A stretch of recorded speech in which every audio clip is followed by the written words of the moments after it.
everyone, it's hard to believe that Thanksgiving is almost upon us in just about 2 weeks. Here in Raleigh, it's going to be 70 degrees today and tomorrow, so it hardly seems like the holidays are around the corner.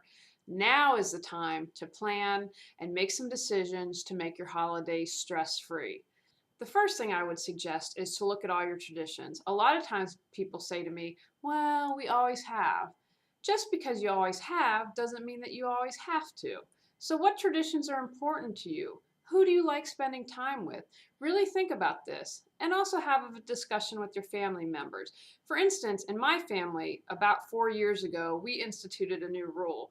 My cousins and brothers and I were like, look, we love you, but we don't want to give gifts to you. We are all blessed and have so much, and it's quite frankly stressful to buy for everyone. But my aunt said to me, hey, it really brings me joy to get you all gifts. Now, who would I be to prevent someone from having joy? So in our family, the generation above gives to the generation below. And so for me, this means I get to give to my cousins, children, and my nieces and nephews. And that's really what is important to me at the holiday time, giving gifts to the kids because it brings them so much happiness. Another thing to look at is your travel plans. If you remember John Candy's Planes, Trains, and Automobiles and the craziness he went through for the holidays, you don't have to do that.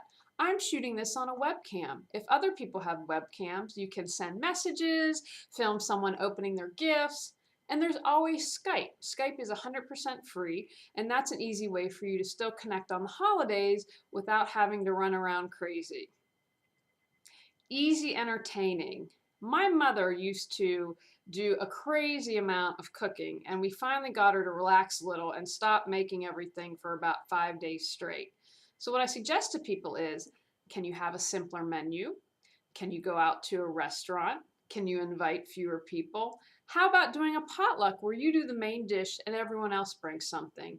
Again, reduce your stress. Just because you always have doesn't mean you always have to. Another thing I talk to people about is there's one in every family. Now you all are shaking your heads because you're thinking of the relative that drives you batty. So instead of letting them ruin the holidays this year for you, you could have someone quietly talk to them before planned events, or if they start to get a little hand, have a tag team ready to go to kind of take them aside and talk to them. And you always have the option of not inviting them, because maybe if you don't invite them, they'll want to change their ways. And finally, my last tip is on being cost conscious.